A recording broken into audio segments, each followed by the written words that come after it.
Welcome back. Episode 98 of the Grouch and the Brainstorm. That's crazy. I'm Mike. I'm joined today with Jill. Hey, guys. And Matt. Hello. And together we figured out that this was episode 98. Between the three of us. Between the three of us. Brain power. Brain power. That's Just look at us. Yeah, three brains are better than one. Maybe that's why it's called the brainstorm. What did Bobby get on here the other day and he goes, "What's this called? Two hard heads or something?" Two hard heads and a grouch. Yeah. Or, I asked him. I said, "Hey," when he came on the first time, it was like episode 11, and I said, "Hey, how do you like the podcast?" And he goes, "I never listened to it." And I'm like, "Ever?" And he goes, "I tried one time. It's too long. I'm not listening to any of that." He's never listened to any of it. I'm like, Some thanks, people man. don't. You know? I get that. Some people, even guests. But he did tell me, he's like, "I don't do any podcasts." Like he goes, "I just can't devote that much time to listening to it." So. And I spend a lot of time on the road, so that's Me too. probably, and you too, Jill. So that's probably why. Jill, what have you been up to? Well, I work, Yes, you do. come home, maybe go to a meeting, eat dinner, and go to bed. I mean, seriously, it's pretty monotonous. Right now, we're in a hard freeze, so Yeah. I'm making sure the pigs have enough straw, alfalfa, feed, heat. My chickens are my chigs. Chigs. I told chickens you are- there's a turducken running around here somewhere. We were worried there would be some interbreeding. You've got chigs. Oh God. Yeah. Yeah, my chickens are molting, and I'm getting stuff ready for my bees I'm going to get in the spring. Oh, bees in the spring. Yes. Yes, I'm really excited. Looks like we'll be needing a new studio somewhere around spring, so we don't get bit Don't up worry, by they bees. won't be inside. Okay. I'll have a little place for them. Way out at the edge. I think bees actually kill snakes, so there'll be a twofold. What? Or is it bears eat their honey and the bears kill the snake? There's some kind of cultivation device there. Yeah, I can't be sure. So what exactly do pigs do with alfalfa? They eat it. Yeah. It's pretty expensive. Now think about it. You name a kid after some plant that Really rich hay grass is what it is. Like And it's really rich. super green. wasn't super that green, kids very on the heavy. Little Rascals named Alfalfa? Yeah. Or was that a nickname? I think that Yeah, was but I the- don't. I don't know. I never know. watched it. Really? Yeah. What a heck of a show, man. You had Spanky, which probably wouldn't fly nowadays, but you had Alfalfa and you had Darla and Buckwheat. Buckwheat. I mean, I'm familiar with it, but I didn't sit around and watch it. We didn't have a TV around that age. Well, that was by the time they were in syndication, you probably weren't even born yet. Yeah. But We didn't have a TV for the first 5 years of my life. Yeah. And I was kind of like that. I was many 7 years. To keep you entertained, they put you in front of a TV with these Little Rascals and the Three Stooges and the Marx Three Brothers. Stooges, bro.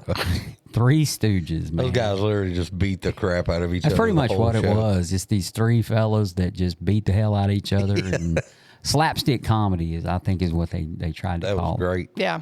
And John Ritter did a good job of slapstick comedy. He sure did. Whenever he was, I still did alive. watch Three's Company. Yeah. Yeah. I did watch that a lot. That was a part of my growing up. Three's Company and Different Strokes and One Day at a Time and some of the things that came off of them, right? Other shows. So, Matt, what you been up to, bud? Whew. Work, man. Try not to freeze to the ground. So Yeah. it's been cold down here. Well, I will tell you this: a Friday afternoon, I was on my motorcycle for about an hour and a half. You're a nut. What was the high? It was 66 degrees. Oh, yeah. I forgot that happened. And so I went home and jumped on it and went riding for about an hour and a half because I knew it was going to be low, early. I think it was 17, 18 over there this morning, and the high was about 36. Yeah. So, yeah. Yeah, it ain't nothing happening around here. When it gets cold, everybody just freaks out. So we're just like, we ain't doing nothing. Has been a lot of panic shopping. There is salt on the roads all the way over here, 3.5 hour drive. And I swear you can taste it. Like, it just, I guess the wind blows it up. It somehow gets in the vents in your car, but I'm pretty sure you can taste that salt. If not, then I probably need to be checked. But I don't, I don't consume salt normally. I'm not going to put it on my food if I get food or anything, unless there's French fries. So, but I can still kind of taste that salt from Interesting. driving over. Yeah, yeah, they salt the roads no matter whether you have bad weather or not, and that's all the way over, even right up 15 minutes from here on okay. Interstate 20. Couple of announcements. So let's. What do you think, Matt? Let's hear the announcements. Let's hear them. Come on. Yeah, I love my announcement music. I could just listen to the announcement music, not even the announcements, and I'm good to go.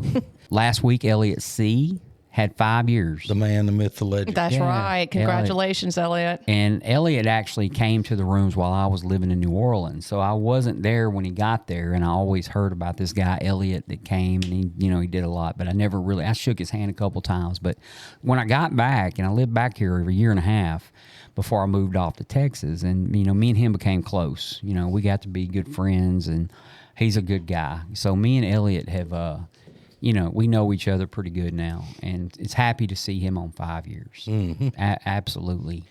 Yeah, it was looks good on him. He he was out of town right until the minute before the party, literally, and we didn't even know he was going to be there. And he walked in, and we did a celebration birthday. He deal. spends a lot of time out of town. Yeah, Have you he's living the dream, man. Yeah, he is. He has a good life, and Yeah. probably not possible without recovery. Absolutely. I can't imagine it. I can't imagine mine without recovery. And then I can't imagine any life without recovery, to be honest with you. Even if I'm not an alcoholic or an addict, if I've got some vice and there's some kind of recovery, things just seem to get better if I pursue that route other than continuing to do whatever it is that's causing me woe in my life, right? So, and another announcement is we got episode 100 coming up, guys. Y'all need to be thinking about it, what we're going to do. Can you believe episode 100? Yeah, episode 100. And the title of the episode is going to be That First 100. And that comes from the Big Book of Alcoholics Anonymous in the foreword. And there is the first 100 addicts, 100 alcoholics.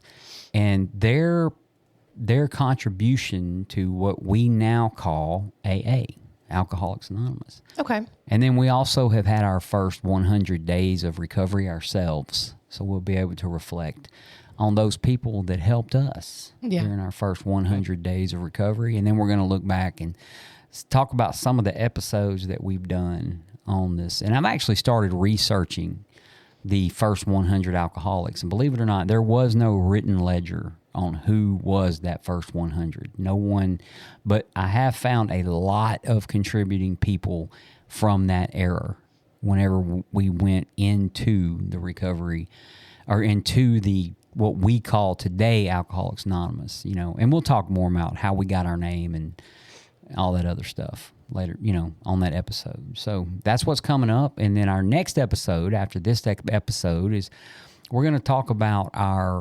what are some of the obstacles that we've ran across in recovery? What are the things that are kept us from getting recovery, and then after we got it, what were some of the things that stood in our way from maybe moving forward to that next level or taking that next step or telling the truth?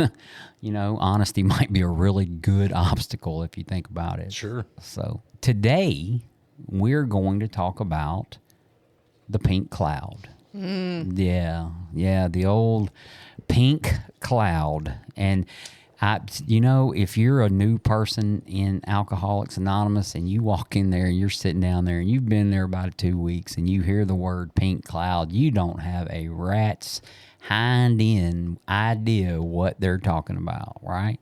No. And, I think Matt's been on a pink cloud since I've known him. Matt is... Or some type of cloud. I don't know if it's, I don't know. The color may vary. And joking about this, and I was hoping Jill was going to go first so she could define it better for me. But I have heard this so much in recovery, okay? And it's like this glide along thing and everything is hunky dory. And I've heard different explanations of this pink cloud. I've not experienced no pink cloud. I just never have. I hear people. Mine has just been this gradual dadgum fist fight for 7 years of back and forth, do right, don't do right, in my head, out of my head, trying to spiritually maintain what I'm supposed to do. But I've never had that thing where I'm just like, the world is, I don't know how to even. I hear so many people talk about it, and it's just like, I don't know. I just never had that, something that I could identify with what I heard other people describe. And that's why I call it the elusive. Well, we're gonna pink cloud. before we dive off into Jill's experience with the elusive pink cloud. Here's what Google has to say about the okay. pink cloud.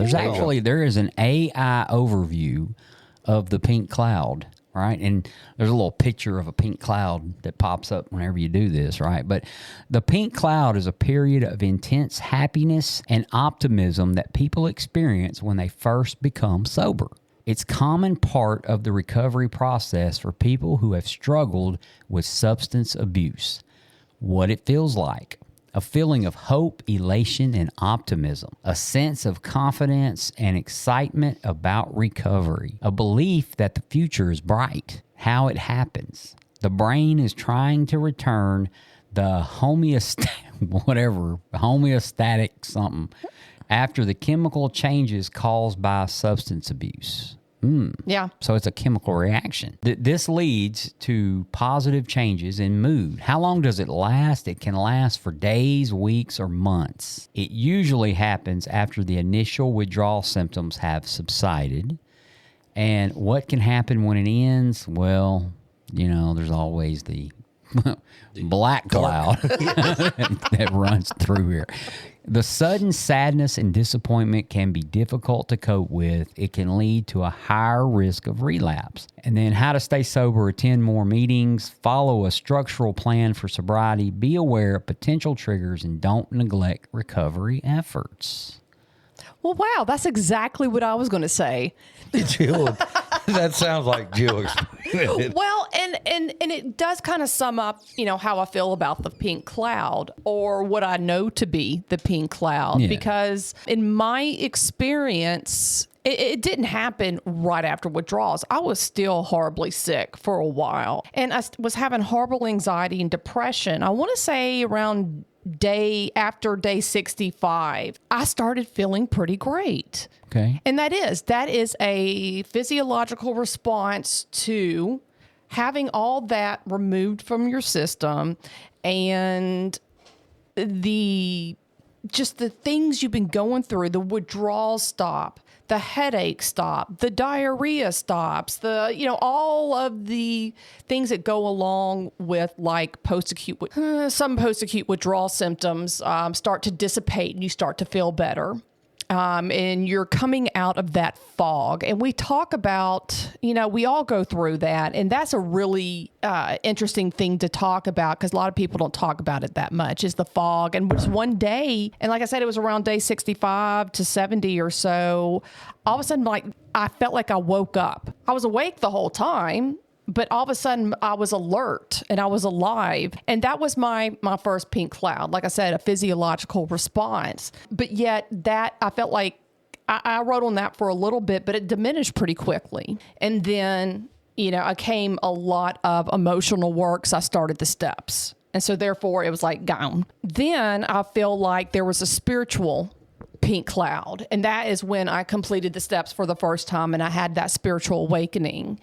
And for the first time in my life, I actually had hope. Yeah. And that was around a year and a half sober, and I had faith, and I felt like, I had higher power for the first time. And that was illuminating for me. I've always gotten that same feeling every time I complete the steps.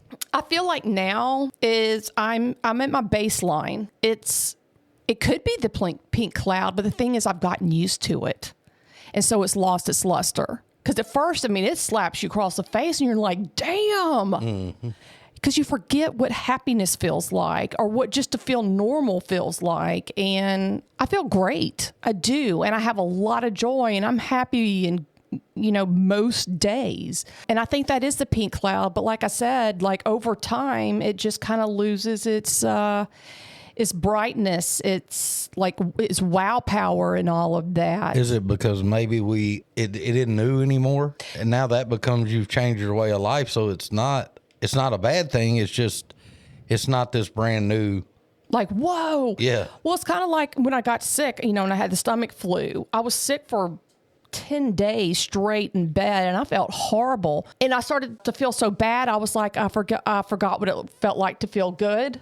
And that kind of scared me, because that made me feel like as if that's going to stick around a lot longer. And as I got better, I started coming back and feeling better. And I was like, oh, there it is. I feel great. I mean, that was almost like pink cloudish because my body, again, returned to its normalcy. And I think there's a lot of things that can interrupt that, whether it be illness, mental illness, physical illness, being irritable, restless, and discontent, not doing what you need to do as far as like recovery is concerned, helping others, staying spiritually fit, going to meetings and doing whatever you need to do that. And I try to stay as focused as I possibly can because I like this feeling and I don't want to lose it. Mm-hmm.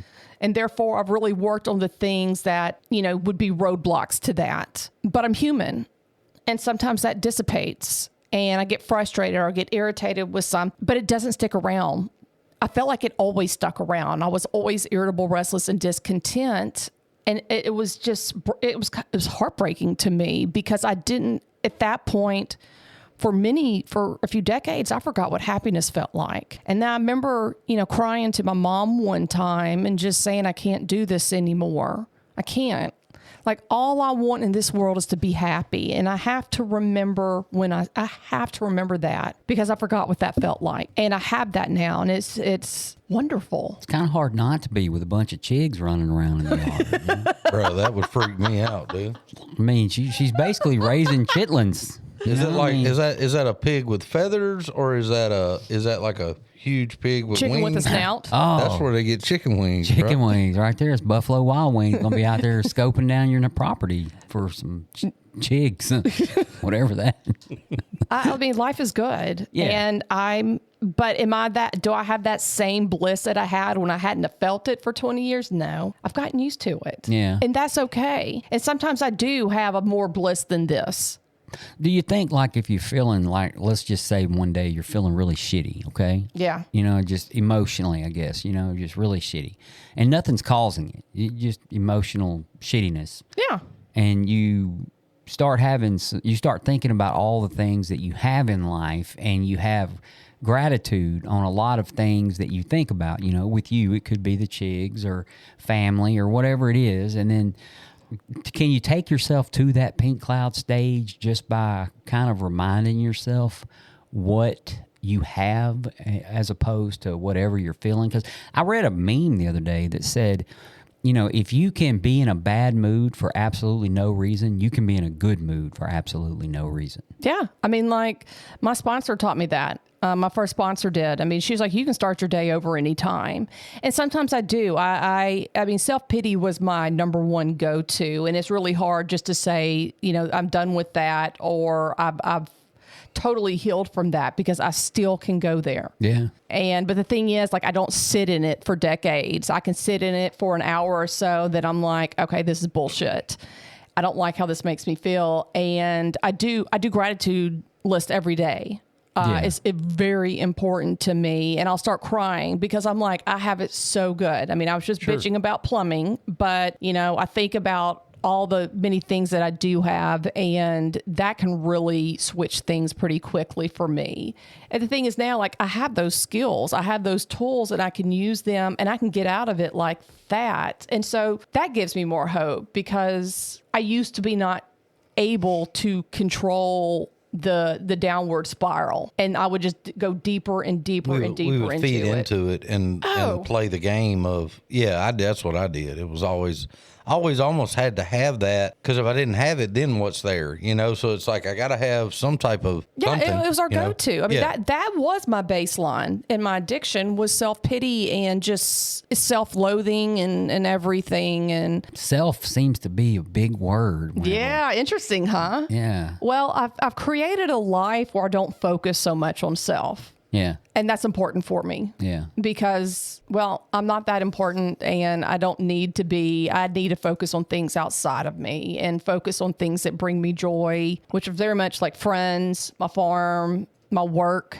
And if you poll the average person, they sometimes, especially us, right, been around a while, they don't quite understand our focus on getting out of self as much. Yeah. They just don't understand that. They don't grasp the concept of, hey, I need to be out of self. Yeah. You know, they're I guess maybe non-alcoholics, non-addicts, and their daily goals take care of right there in front of them, right? Them and their fellows, right that are right there. But for us, it goes that extra step where we are sometimes taking care or helping or doing for people we may not ever see Yeah. or know. And sometimes that takes that self out of it, just because we can get into self-pity a lot. We really can. Yeah. And I prefer to spend my time alone. I really do. But if I spend my time alone too much, because again, this your alcoholic brain, Right. I prefer. I have been sober long enough to know that whether I prefer it or not, I got to get up and I got to go and I got to find something that involves helping some other person. If not, then And even being around our kind gets Yeah. you out of that. For sure. So Like going out to eat, You you know- know, it's just like that was exactly what I needed because I'd rather be alone too. I cut grass most of the year, and I'm bad about during the summer, dark to dark, after dark, not going to meetings. I kind of know. I've been doing it for a while now. Not my favorite thing in the world, but I tend to, when it's that time of year, I just kind of have to do it. So now I'm back into a regular schedule of meetings, and it's funny because Lacey the other day, she didn't know that during the day I've been stopping every day at the noon meeting for like 2 weeks every day. really, Yeah. good for you. And so I didn't say nothing about it. I just, on my lunch break, go in there and hang out and go to the meeting and go on with what I got to do in the afternoon. Just get back in my routine. Anyway, the other day she goes, "You just seem a lot better. What are you doing anything?" I said, "I've been to a meeting every day for the last 2 weeks, And she goes, "Oh, I didn't even know you were going." I said, "Yeah, I go by the noon when I can, and it just happened to be I'm in town every day." So it's funny how other people notice how our attitude can change when we're doing what we're supposed It's to. crazy. Yeah, I mean, yeah. and I found that out in recovery. My, serenity and joy. Well, I guess you could say joy, but that's all dependent on, how plugged in I'm in. Plugged in is a good word, and I was thinking about that exact phrase when you started talking. Yeah. Because I have a habit of sometimes just unplugging for a little bit because I need to be alone for a while and then I'll come back out and I'll go to a lot of meetings but I have to stay in them. Plugged in. It's Yes. important. Yeah, and if you stay plugged in, you become more interested in other people's lives. Absolutely. Now, not to cross the boundary of where we were on our last meeting of, what is or is not minding our own business, right? But you hear people share and you don't shut them out, just because, hey, I'm minding my own business. What Yeah. you're talking about ain't none of my business. You look for the similarities in what they're saying, obviously, and their coping mechanism for whatever it is that they may be going through at the moment or whatever solution they throw out on the table. You stay plugged in, and when you stay plugged in, you get to hear every single aspect, and you get to hear it daily, and some people repeat themselves every day. You know that, right? In meetings. Oh, yeah. You ever been to one? Yes, I do. Some people repeat themselves every day, but if you go every day, which that's up to you. That's on the person. But if you go every day, occasionally that person that says the same thing every single day will say something different. And when they do, it's probably something you needed to hear. Yeah. Yeah. And so that they're you're plugged in when Yeah. you hear that, instead of going, oh, well, I don't go to that meeting because blah, blah, blah shares. And when they share, all they talk about is the same thing over and over again. Well, what they're not talking about is drinking. They're not talking That's about right. that, right? So if they're saying the same thing over and over again, maybe some message is going to my head over and over again to where at some point it just becomes an active thought. I had a sponsee that would go back in, come in, out, in, out, in, out, in, out, over and over. Didn't want to work the program, didn't want to do the things that we asked him to do. So this last time, DUI, goes to jail, goes to sober living, and he says, what can I I just can't seem to get this. And I said, you're not putting the effort in and you're not doing the things that we're supposed to do. And I said, 90 meetings in 90 days, man. So meeting, 18 or 19, day 18 or 19 of that, he texted me and I said, how's the meeting? And he said, it's good, but I don't know why I have to come up here. I keep hearing the same people say the same thing every time. And I said, here's why you have to go up there, because you're not drinking and you're setting a new routine for yourself of sitting your ass in a chair every day at 5:30 instead of sitting at the liquor store or sitting at the bar where you usually are sitting at. So I don't care who's up there saying whatever. You just sit in there from 5:30 to 6:30. That's what I had to do. And that's what you're going to do. If you want to do the way I did it, that's what we have to do. He ended up deciding that was not for him. He had a different thing. So then he called me and he said, I think it's the sponsor. He said, so I'm going to fire you. I said, hallelujah. Hallelujah. I hope I'm the one holding you back and you can find somebody that's going to help you with this. And so he got another friend of ours, and that friend of ours dealt with the same issues, and he went back to jail for another DUI, and now he's in jail for a long time. Yeah. So anyway, and I think he thought I was going to be mad. I said, dude, if I'm holding you back, it'll be the best firing I've ever had. Please fire me and find someone. So, but that whole thing, I think we look for things, and if you're in a daggum home group, I'm sorry. If you go to regular meetings and those folks that's been in there to have a lot of sobriety, it ain't but so much they've got to talk about over a year's time. If you've been sitting in there a few years every day faithfully, you're going to hear a lot of repeats. But I'd much rather hear that than I would hear police sirens. So. Oh, for sure. Another thing that I have heard, I wasn't a chronic relapser. Some people have. And the people that have say the pink cloud is even harder to find that second, third, fourth, fifth time around. Do you have any experience with that? No, I can imagine that. I can imagine, this is just an opinion, which we don't really get into, but I can imagine that it would be partially due to the fact that they probably aren't working their program 100% or trying 100%, and then they feel like AA isn't working. And they don't quite realize that we work the program, right? It's if it's gonna work, it's because you work it. Right, works if you work it. Yeah. But talking about what you guys are talking about, I'm gonna read this. This is out of 12 and 12. Of course, all AAs, even the best, fall short of such achievements as a consistent thing without necessarily taking that first drink. We often get quite far off the beam. Our troubles sometimes begin with indifference. We are sober and happy in our AA work. Things go well at home and office. We naturally congratulate ourselves on what later proves to be far too easy and superficial point of view. We temporarily cease to grow because we feel satisfied that there is no need for all of AA's 12 steps for us. We're doing fine on a few of them. Maybe we're doing fine only on 2 of them, the first step and that part of the 12th where we carry the message. In AA slang, that blissful state is known as two-stepping, and it can go on for years. The best intentioned of us can fall for the two-step illusion. Sooner or later, the pink cloud stage wears off and things go disappointingly dull. We begin to think that AA doesn't pay off after all. We become puzzled and discouraged. And that is from the 12 and 12. Yeah. Yeah. Yeah. From the 12 and 12. Makes sense. I feel like I've been there in recovery, even though I was like working the steps or I was working on whatever, it does kind of happen that way sometimes. I think you, like with me, I don't think I ever did the pink cloud because I never had nowhere to go but up. So I was about as far.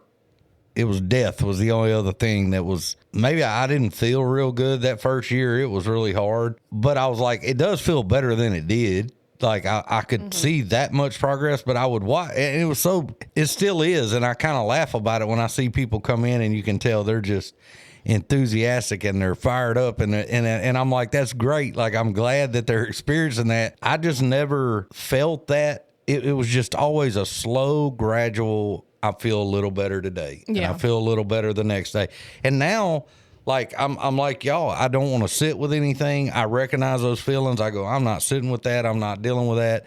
it's done. I'm going to do whatever I have to do and take care of that. But I just never had that float along, and I didn't see any unicorns or none of that crap. You know, it was Well, that's crazy because I didn't either. Well, pigs with chicken feet or anything like that. I didn't saw none of that. yeah. You know? Yeah. Well, I do know in early recovery, maybe I was on a pass, but I was driving with my dad down the interstate in Bossier, and I was riding on that pink cloud pretty hardcore. And as we drove along I-20, I looked around and I was like, wow, the trees look so green. I just, they were so green. And I was like green beans in a TV dinner. ew. Were they that green? They're I'm sorry, they're unnaturally green. I haven't had it in a TV dinner since about 84, Mike. You should still probably remember. Was it a big man? I don't know Hungry what it Man. was. But Hungry. El Chorito, like the Mexican A TV big man. dinner. Yeah, the I don't hungry know what man. I had, but yeah, it's been a minute. So you know? anyway, the trees were super green. It looked like, all the apartment complexes we were driving by had been repainted. I was These are like, awesome apartment complexes. everything was so bright. Look at those anthills. There's a white dog turd. I haven't seen a white dog turd in years. You must have seen that. I saw that. Yeah, Since the 80s, right? I still haven't seen one. So anyway, I think at that point I was seeing the world through rose-colored glasses. I had hope. I was having some type of spiritual awakening. Everything was brighter than it normally was. That was pretty neat. That was definitely a spiritual thing. I didn't think, the trees got a new paint job and all the apartment complexes did either. But that was a pink cloud. Where were you at on I-20 with all these apartment complexes? Were you trying? Minden. Oh, you were, right on. You Yeah. were right down the road. Yeah, Lexus Park got a brand new paint job. Did you? Yeah. Like, I don't know. I just and I worked in treatment off and on. I have, and you see guys get ready to get out, and they're going to take on the world in 28 days. And that, on fire. fire. Okay. And I'm going to tell a quick funny one, but we have a little town here called Zawali. It's right down the road. And my family's from there. Okay, well, that explains a lot, Mike. They call it the zoo. Okay, there's a reason it's called the zoo because there's some wild folks down Yeah, there. Sabine Parish. To be fair, it's wild folks everywhere, but just for some reason, for that little of a town, there's a lot of wildness that comes out of it. This particular treatment center I was working in, most of the clientele was all from Zawali. They all knew each other. This guy gets out and he says, guess what? Within a week, I'm going to break ground on a treatment center. This offshoot Gonna of make this his own company. treatment center? I don't want to say their name. What? In Zawali. You know who did that as well? Bill Wilson did. Really? He said he was going to open treatment centers with all these doctors and nurses specializing in. Yeah, they're going to go worldwide. He was headed that way to Zawali, make his own treatment center.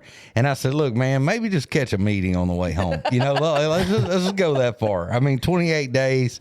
And then they think you're trying to kill their dreams. Yeah, and then the first 10 days, he was not even human. So he's got about 18 good days of sobriety under his belt. And bless his heart. And I told him, I said, here's what we're going to do, man. I said, if you come back here and he was always saying, take me fishing. I want to go fishing now. I don't do drugs and all this.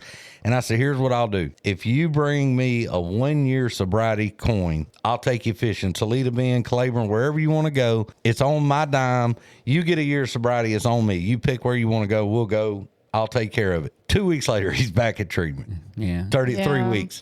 He rolls back in and I said, I held out my hands. I was like, man, come on, man. And he goes, man, I didn't make it 30 minutes. And I was like, well, welcome back. That's Yeah. all I can say. I But can definitely say I was never that pink cloud. It It's always like scared me on fire. Yeah, it is for scary. people to leave like that, where Yeah. they're so pumped up, because I just know that the world outside that little gate is sitting there. But the ones that would leave and they're like, I'm terrified. I'm like, you're going to be fine. I was absolutely terrified. But I'm Yeah. like, you're going to be fine because you're already prepared for. Hell, I'm still terrified.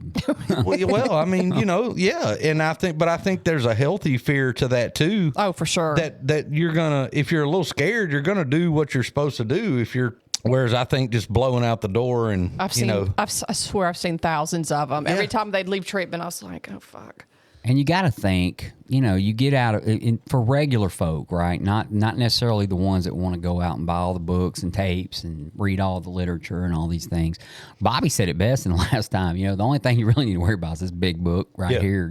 You get out and people do kind of, some may be on eggshells around you, but some of those people that you had ran off or shunned become closer.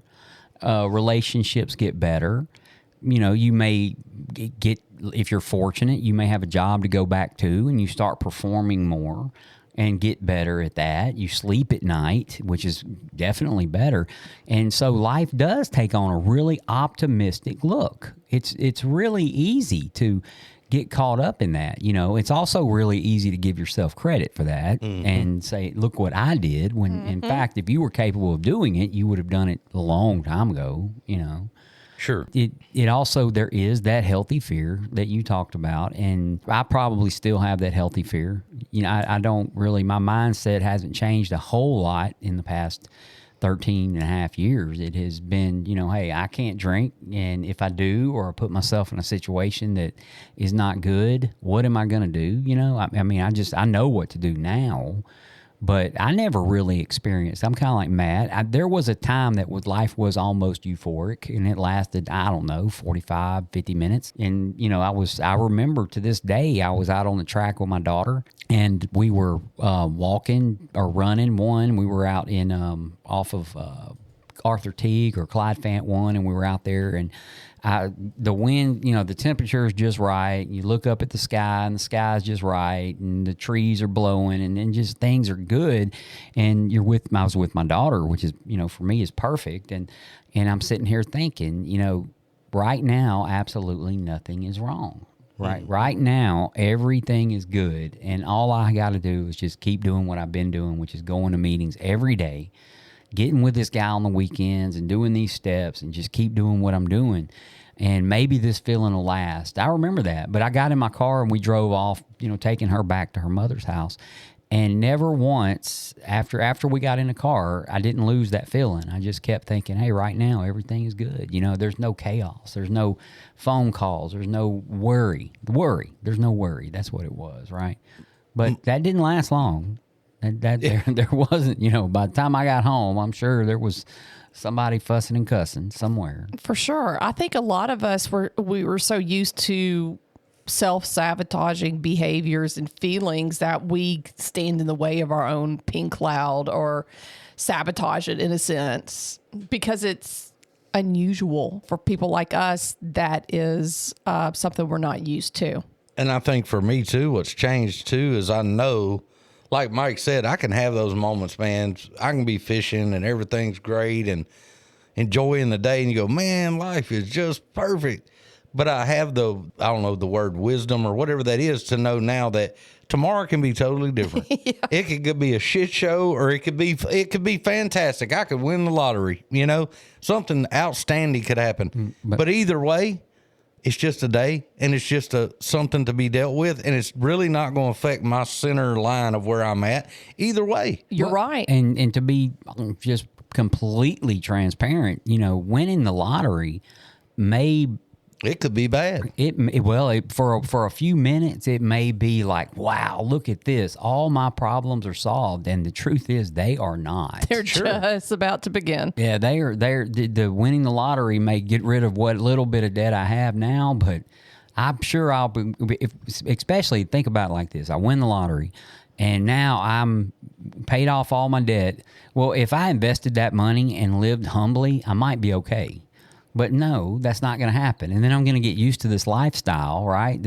I already live a rock star lifestyle as it is, right? So I get used to this lifestyle, and then all of a sudden, well, that dries up because there's really no income keeping it there. It's like a lake that doesn't get rain, right? Yeah. And so then when that's done, where am I at, man? Where am I sitting? Because for me, I don't know what's a lottery run nowadays, 4 or 5 million, 20 million, 30 million. I don't know. I mean, that's I have no idea. That's a good weekend. After that, I'm back wondering what the hell, and then you got another problem. Why did I do it? You're banging your hand on the table like, oh, Bill, why did I get myself into this again? Except for, I haven't ever won it. I mean, don't get me wrong, Mike. I'd take the money. Yeah, you know what I'm saying? Well, I'm not saying I go down there and give it back. Guys, this is more problems than I need. To back on that, though, and that's what I'm saying about the way I look at things now. some people may look at that and go, it's the greatest thing that's ever happened. And yeah, most people in their mind would at first. And sometimes, you know, you go to a job and get fired, or something happens, they go, oh, that's terrible. It may turn out to be the opposite way on both of those. Absolutely. That firing can send you in another direction, so can winning the lottery. So that's also, that's where the wisdom to know the difference. Oh, it really is. Because there's been so many situations that I would have been really upset with, but I trust that that's God's plan and I'm okay with it. Or I may fight with it a little bit, but then realize, well, because there's something else better out there. If you haven't seen the movie Charlie Wilson's War with Tom Hanks, his buddy in that movie is a CIA guy, and he tells a joke, and the whole premise of the joke is, we'll see. And it's something keeps happening in this village to people, and they celebrate and go, oh, it was a great thing. And he goes, well, we'll see. And it does that. It's the opposite of what you think it would be. Is that the prequel to Forrest Gump? No, it's I don't know. It's but it's a great joke, but it's about the way we need to be looking at life. You don't really know. Just kind of stick in the middle and let it run its course. The reasons and why things happen. We're not going to get the answers. My sponsor, Joe, often talks about just saying, well, I just don't know if it is. Whenever someone says, hey, that's, man, you won the lottery. And I'm going to keep using that example. How about this one? Man, you got a brand new boat, Matt. That's really awesome. And you're like, well, I don't know. Oh no, y'all never seen how hard I am on a boat. I don't know, because with my old boat, I could go fish back in the weeds. Mm-hmm. I wasn't worried about how scratched up it got. I caught, now I got the new boat, and I'm only going to take it on certain lakes because they don't have algae, and so I just don't know, and so everything kind of just is. Mm-hmm. It just is. And he says it's he tells several stories that go along with the. I don't know. And it's trusting your higher power to go, whatever this is going on, good or bad, I'm trusting that you're in control of the situation and that this result is going to be, in some way, it's going to improve or benefit me. And it may be something initially negative or positive, and I've had both of those in sobriety that I was like, oh my God. And then I went, oh, I got it. Like that was what was supposed to be going on. I had to stick to my guns and go, I'm going to have a good attitude as best I can, and I don't know if that's a pink cloud. I don't think it is. I think it's just, I don't think anybody that knows me would use the words pink cloud for any reason, but, brown cloud. But yeah, or just grumpy ass cloud maybe. But yeah, I mean, I try real hard to stay that way. And I like the way I am today. I'm pretty neutral on stuff, man. I don't get too worked up either way. And now I'm like Jill, I will have an hour or two. And if I do, I'm probably going to be by myself with a fishing pole somewhere where no one's around, because that's the best thing to happen when I'm like that. But I know when I'm like that, and I know things that I can do to get back into where I need to be. Exactly. And I can quickly rein that in and, just keep rocking. So, well, I have met and I know people in Alcoholics Anonymous who they have put 100% of their life in the care of their higher power, right? I do. And I'm not going to sit here and say I do. I'm not going to lie to everybody out there listening.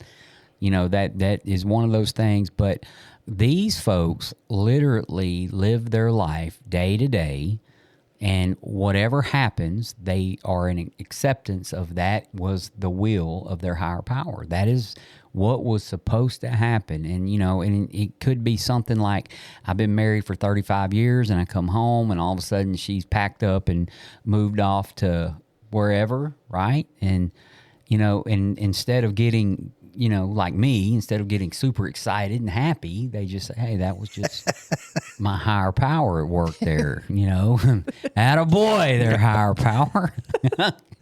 And until finally, until you have to fill out a missing persons report and come looking for them. But in all seriousness, like I've seen some stuff happen and they're just like, hey, it's really up to a higher power. My job is just to suit over. And separating that emotional distress and that pain is almost impossible for me. Now I have gotten better and I'm only, and I don't mean to, I'm not going to sit here and act like I have a whole lot of years, and I'm not going to sit here and act like I'm a newcomer. I'm not one of those people. But I'm only 13 and a half, 14 years, right? Most of those people that I run into are 35 plus years, 30 plus years, 25 plus years. But I've seen them go through some pretty grievous things, and they grieve like a normal human being, whether it's over the loss of a job, a marriage, of a child, a person, right? Yeah. But they ultimately, this was, and they separate that to the point of where they're not so miserable that they're going to go out and take a drink in order to make themselves feel better for a split second. Yeah. And I'm not, I haven't got there, but where I have gotten is, I'll take that lick and I'll feel bad about it for maybe 20 minutes. Yeah. And then it just kind of is what it is. And I've got to move forward no matter what. And we'll talk about a little bit of that. And when we talk about obstacles in sobriety on our next podcast. But that is, some of these things are huge. And that's huge for me. I think that is a skill, and it's something that I've practiced every year of my sobriety is, having that initial shock, or this is not what I want to happen, and just being able to look at it and go, it is what it is, not get carried away with emotion. And I don't feel like I am, as emotionally driven, or my whole world revolves around my emotions anymore. It's more realistic. I think with acceptance too, there's a process to accepting things that does involve emotion. You're supposed to have emotion. That's a human nature, but it's how you process through that to get to the result. Right. Yeah. If somebody comes up there and robs you and takes your wallet and steals your car, you're going to be pissed off for a minute. But eventually you're going to go, hey, it is what it is. I'm alive. We move on. We do whatever we have to do. Yeah, you do a police report or whatever you do, and there you go. But it's not to say that somebody rolls up with a pistol and holds you up and takes your wallet and stuff that you're going to be like, oh, well, God bless those people. I'm not. I'm going to shoot back if I can, Yeah. But there are emotions with things, with everything. And that's what I think what we're talking about is like learning to not dive off the deep end with it. Not cater to them and keep fertilizing them so they grow and let them happen. When you're mad, be mad, but you don't have to be mad for a decade over something, just for real. Get it out and go on. So, well, there was a last week, or I don't even know what week I'm in, because in work we go by every week has a number, right? So that's in my head. I'm in week whatever, 53, maybe 52. Okay. We have 53 this year. Some years it's 52, but every week has a number starting February the 1st. So probably in 52 right now. I guess it was a week ago or maybe 2 weeks ago, I got a text message from my daughter, and they had a jet ready. And in the middle of the night, they loaded up her and my grandson Everest, and they flew them to Dallas Children's Hospital.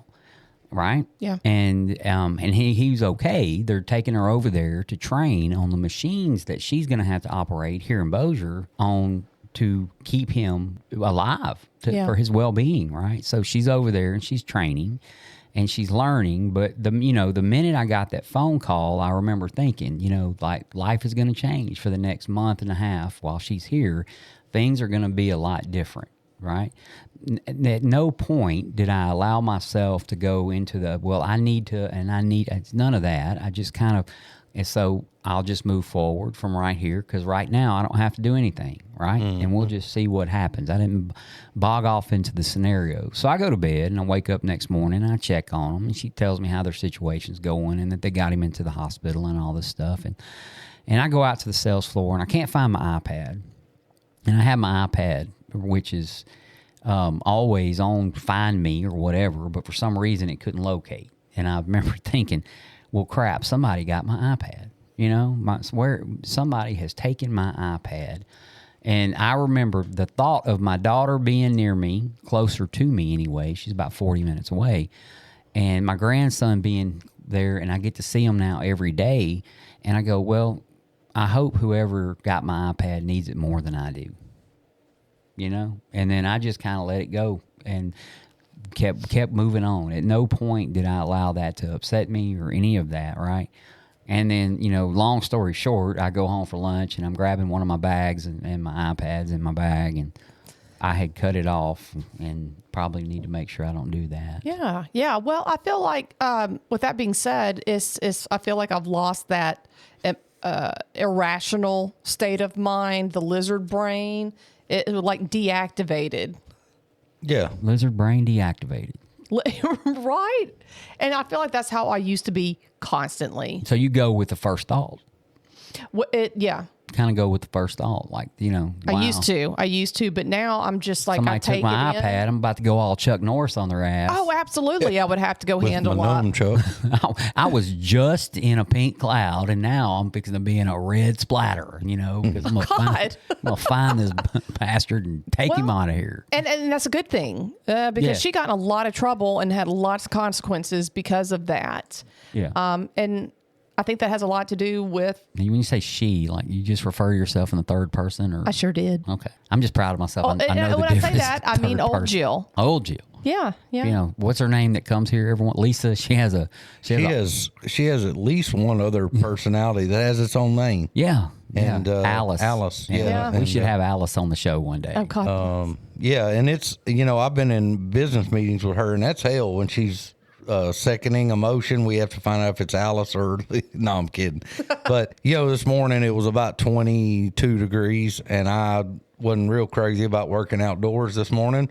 And I rolled up to the restaurant that I was going to check on, and they had a backflow for the irrigation pipe that sticks up above the ground. All these businesses have them. Homes have them. If you have irrigation, if they're not winterized, they can blow out. Well, I drive up on Uri Drive this morning, and there's water blowing like when Jed Clampett shot that rabbit in the oil bubble up out of the ground. He was looking for some. It's water bubbling crude. Yes. Well, this was not crude, but it was making a sheet of ice on Uri Drive at 7:30 this morning. And the fun part was that I'm looking at it, and I have to reach my arm in there and turn it off. So I know soaking wet arm up to the armpit at least. God. And I'm standing there like, well, whatever, and I'm kind of looking at it like, I don't want to do this, but I'm going to do it. It wasn't even that bad a mood.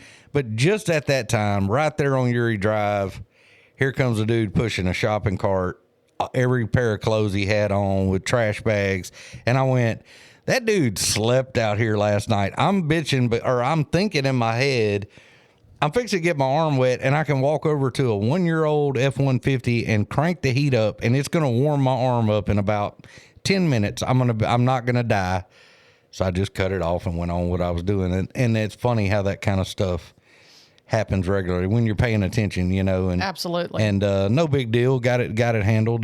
But yeah, it's gratitude gets us out of all that stuff. A lot of times it just works. For sure. And it does. It really does. And, I don't sit here and take gratitude to the point of where I feel like I'm kind of working myself back up into a pink cloud, but I can work myself out of a quagmire of self-pity. For sure. For sure. Right? Self-pity to me is like quicksand. And Oh God, you're right on with that. the harder you try to dig out of it, the deeper you seem to sink in it. And there are so many rabbit holes in this quicksand, and I've never personally seen quicksand. I've seen a lot of movies that had quicksand. Many threats. And yeah. I mean, Yeah. So, but that to me, that is exactly, what self-pity is. And gratitude can get me up to a level of where, hey, I'm out of the quicksand. I'm not burying myself in the self-pity. The quickest way for me to get out of self-pity, though, is to just start doing something. I don't know what it is. distraction. You got, I ain't got nothing to do. And you look and you got like 4 things of laundry, your sink's full of dishes, the yard's growed up over, and you ain't got nothing to do. Really. There you go. Yeah, I haven't been to the gym in 10 years. I can go to the gym. I can do anything other than sit right here in this chair. But it feels so good, I'm just gonna sit right here in this chair and think about how shitty everybody Just does. pout. And we talk about that in the big book in step 4, right? We talk about how the world really controlled us, because if you think about it, all those thoughts and everything that's going on in your head is actually the world controlling you. Every other thing, and at some point you got to figure out, where's your higher power at? Why are you sitting there all alone without your higher power fighting off these demons or whatever you want to call them, right? So, but I personally still, I felt that little euphoric feeling for one afternoon, and, I kind of say, hey, that might have been my pink cloud, but I have never felt as bad as I felt when I was drinking since I've been sober. To be Yes, fair too, for Mike, sure. where y'all were walking, that is also the sewage treatment plant for the city of Bossier right there. And there might have been a little gas coming out, Could have been a little something going on right coming there. out of the ground. Just and, you know, caught you in a weak moment there. well, you know, we were actually. I do remember we were in Clyde Fant. We weren't on Arthur Teague. So you know, the gas is at Clyde Fant. And you know, I mean Arthur Teague. I'm sorry. you know, too, like I've had moments with my kids and with people in my life that have said or done things that I never felt that pink cloud with myself really, but I could see it with people coming in, and I'm like, that's great. I'm all for you. Absolutely. You know, like yeah. And I love the enthusiasm and the energy, and it's like, hey, let's go.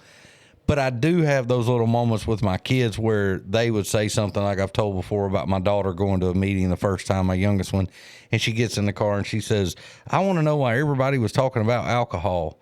And the thought of, we don't talk about that at my house. We don't have that issue. And those kind of moments are great. And it's like, okay, we're on the right path here, and I can deal with that, you know. So, but yeah, I mean, I've had those little things, but you know. Yeah, I'm with you. Little blissful moments. And I've had little blissful moments, you know, and maybe sometimes I just don't enjoy the moment that I have, right? I mean, I can think about not too long ago, you know, me and my son standing on a pier looking out over whatever, Puget Sound, and, you know, the skyline and the blue sky and these weird things floating up in the water. And, you know, that should have been a blissful moment, whether sea lions or porpoises or something. It's like weird things. Well, it wasn't bodies or anything, you know. Well, you said standing on a pier. I don't know if you meant PEER or What's like a friend. Oh, a pier, standing on a pier. Oh. Yeah, getting ready to throw them in the water. Like, no, those were blissful moments, man. We had, and you know, driving through Denali National Park and seeing these sights that some people will never see in their entire life, no matter how old they get. The mountains do that for me. Yeah, the mountains are amazing. I cry every time I'm so happy. Yeah. Okay. And you know what else makes me happy? When you're driving down the road and Sugar. there's fall. No, shut up. Hot cheese. Well, that, yeah. And there's a bunch of fall leaves and they all start twirling in the air everywhere. So I'm going to tell you this. It just makes me so happy. I'm gonna throw this out there, and I wasn't even going to tell you guys, but I'll tell you now. I was in East Dorset, Vermont, in 2019, and I was on a road. I got gotten on this road and didn't know where it was going, and I was looking for Bill Wilson's grave, right? Mm-hmm. And I had found the Wilson house, and I drive down this road. It's the end of October, and all the leaves were that color. They were fall. There were several different colors. They were everywhere, all over the ground. And so I looked around, and that was just a pristine thing. And then I left and went on, and I found, but it got me to thinking that for our 100th episode,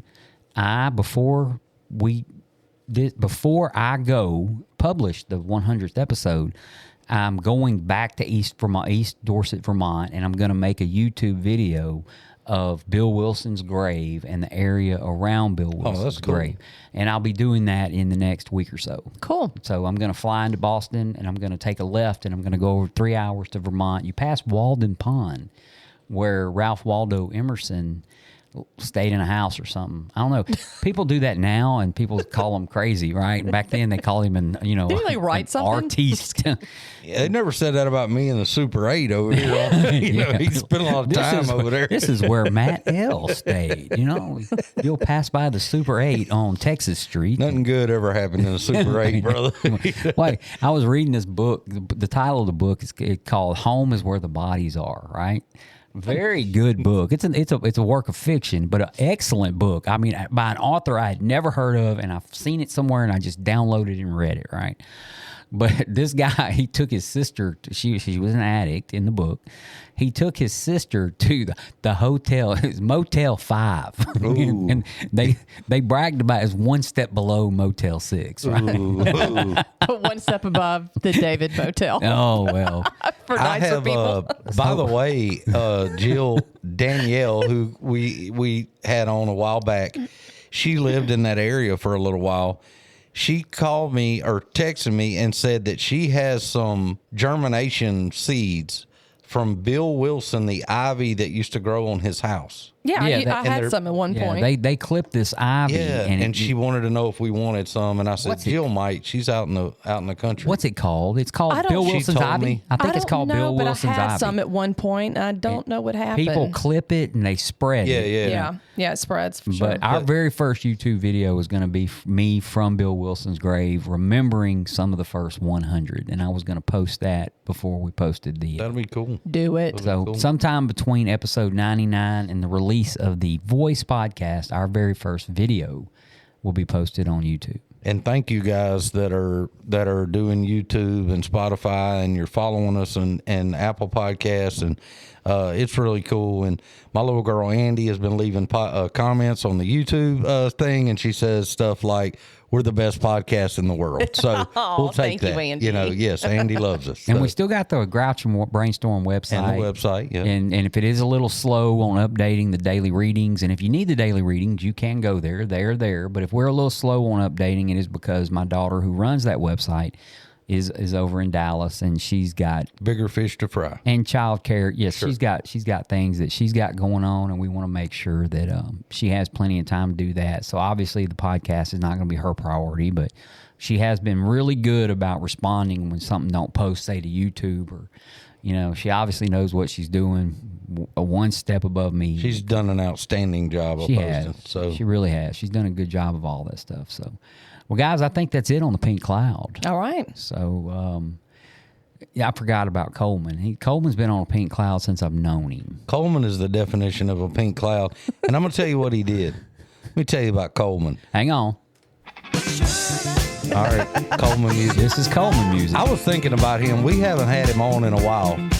But I go to a noon meeting the other day. Coleman is chairing the meeting. He gets up with the basket. I have a plastic debit card in my pocket, okay? I go to a lot of meetings.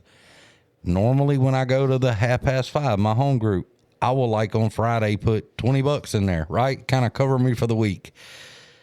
Coleman comes by, almost highway robbery, shaking the basket at me like, "You broke son of a gun." I said, "I ain't got no money, Coleman. Go away." He's joking with me, of course, So I said, "I don't have any cash. I just have a card." So he goes on by and gives me this look like, "You deadbeat," So I made an envelope the other night and I took a picture of it and I said, "This is Coleman's money he was shaking me down for." I put it in the deals, like a few bucks or whatever. But anyway, he got a kick out of that. I was like, I didn't want you to think I was sliding out on you, But one of a kind, Coleman. One of a kind. So, all right, guys, we've been at Rule 62 Studios right here in the freezing cold Bossier City, Louisiana, and we are the Grouch and the Brainstorm.